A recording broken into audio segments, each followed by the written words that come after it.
क्यों नहीं आया एसपी यहाँ पर, क्यों नहीं आया डीएम यहाँ पर, क्यों नहीं एसडीओ आया यहाँ पर, क्यों नहीं खबर ली? क्यों? इसलिए कि किसी माइनॉरिटी के आदमी का खून बहा है, इस वजह से उसका खून सस्ता हो गया है।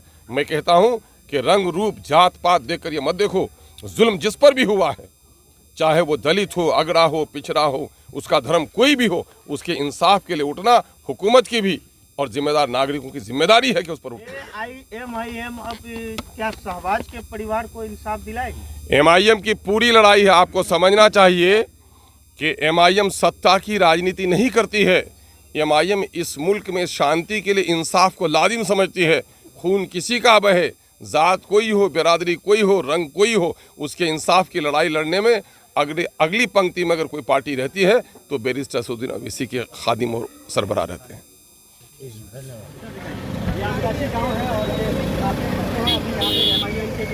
अभी मैं उसी शहबाज के दरवाजे पर आया हुआ हूं, जिसको बीते 10 तारीख को एसएसबी के द्वारा इतना पीटा गया कि उनकी हॉस्पिटल में मौत हो गई। और आज जो है एआईएमआईएम के जो है अमोर विधानसभा के विधायक अख्तरुल ईमान जी जो सदर हैं बिहार के, वो आए हुए हैं। क्या कुछ कह रहे हैं, आइए सुनते हैं। ये बहुत ही तकलीफदेह बात है कि आज 15 दिन हो गए, 10 अप्रैल की घटना है और रमज़ान के सहरी के वक्त एक आदमी सहरी खाने के लिए दही खरीदने निकलता है और एसएसबी का वो नौजवान जिसको सरहद की पहरेदारी की जिम्मेदारी है और वो उसकी निर्मम हत्या करता है। और बहुत ही माने वहशी के तौर पर उसकी जो मारपीट की है, पोस्टमार्टम की रिपोर्ट जब आई है, इन बदमाशों ने अपने पाप को छुपाने के लिए उसके मुंह में शराब भी डालने की कोशिश की। शराब लोग पीते हैं, शाम ढले पीते हैं, रात को पीते हैं। सहरी के वक्त रोज़ा रखने वाला कम से कम शराब तो नहीं पीता है। और इन बदमाशों ने जो गुंडागिर्दी की है वर्दी पहन करके, हम लोग आए हैं इसी मामले को देखकर कि बिहार की सरकार जो कहती है कि ज़ीरो टॉलरेंस की करप्शन में हम नहीं करेंगे, सबसे बड़ा करप्शन ये है कि वर्दी पहनकर नौजवान देश के एक नागरिक को, चाहे वो हिंदू और मुसलमान, उसका खून बहा देता है। ये बच्चे हैं इनके, कौन है इनका जिम्मेदार? विधवा बिलक रही है, बाप रो रहा है, कौन है? ये इन लोगों ने बड़ा जुल्म किया है। हम लोगों का पूरा मुतालबा है कि एसएसबी के ऐसे गलत आचरण के नौजवानों को फ़ौरन गिरफ्तार किया जाए। 302 का मुकदमा हुआ है और पोस्टमार्टम रिपोर्ट से भी उसकी पुष्टि हो गई है। अब 15 दिनों के अंदर में किसी वरीय पदाधिकारी का जिला का यहाँ नहीं आना, ये दुख और तकलीफ़ की बात है। ये सरकारी तौर पर संवेदनशीलता की कमी का प्रतीक है सर। और यहाँ नहीं आया, इसलिए हम लोग यहाँ पर आए हैं। हम लोगों ने फरियाद सुनी है, हर कोई गमगीन है।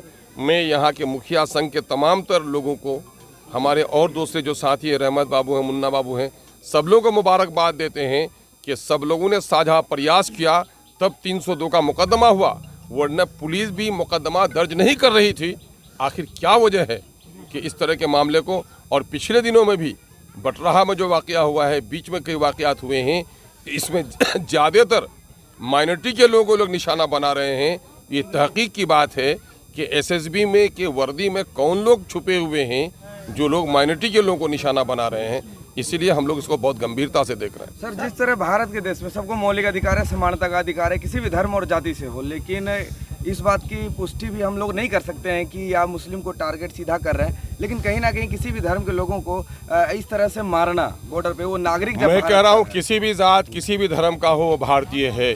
और अगर वो भारतीय न भी है तो इंसानी समाज का एक व्यक्ति है। कोई दूसरे मुल्क का भी एक आदमी आ जाएगा तो उसकी ऐसी निर्मम हत्या को बर्दाश्त नहीं किया जा सकता है। ये एक इंसान का नाहक खून पूरे इंसानों की हत्या के बराबर है।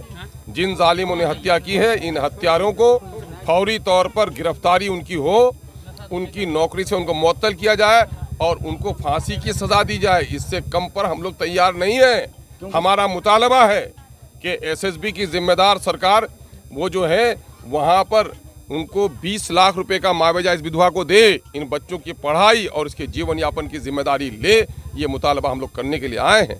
अगर हम लोग के मुतालबात पूरे नहीं हुए, ये गिरफ्तार नहीं हुए, 15 दिनों तक लोगों ने संयम बरत रखा है, ये संयम बाकी नहीं रहेगा। फिर लोग सड़कों पर अगर उतरेंगे तो इसकी जो जिम्मेदार होगी वो बिहार सरकार होगी, वो केंद्र की सरकार होगी। और लॉ एंड ऑर्डर यहाँ लोकल बिहार का मसला है। बिहार के तरफ से कोई भी प्रतिनिधि का नहीं आना, माइनॉरिटी कमीशन के लोग हो, माइनॉरिटी मिनिस्ट्री हो, किसी की खबर नहीं लेना। किसके नाम पर कुर्सी पर बैठे हुए हैं ये लोग? क्यों नहीं आया एसपी यहाँ पर, क्यों नहीं आया डीएम यहाँ पर, क्यों नहीं एसडीओ आया यहाँ पर, क्यों नहीं खबर ली? क्यों? इसलिए कि किसी माइनॉरिटी के आदमी का खून बहा है, इस वजह से उसका खून सस्ता हो गया है। मैं कहता हूं कि रंग रूप जात पात देखकर ये मत देखो, जुल्म जिस पर भी हुआ है, चाहे वो दलित हो, अगड़ा हो, पिछड़ा हो, उसका धर्म कोई भी हो, उसके इंसाफ के लिए उठना हुकूमत की भी और जिम्मेदार नागरिकों की जिम्मेदारी है कि उस पर उठे लोग।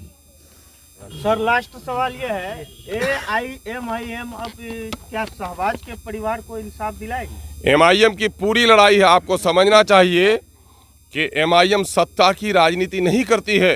MIM इस मुल्क में शांति के लिए इंसाफ को लाजिम समझती है।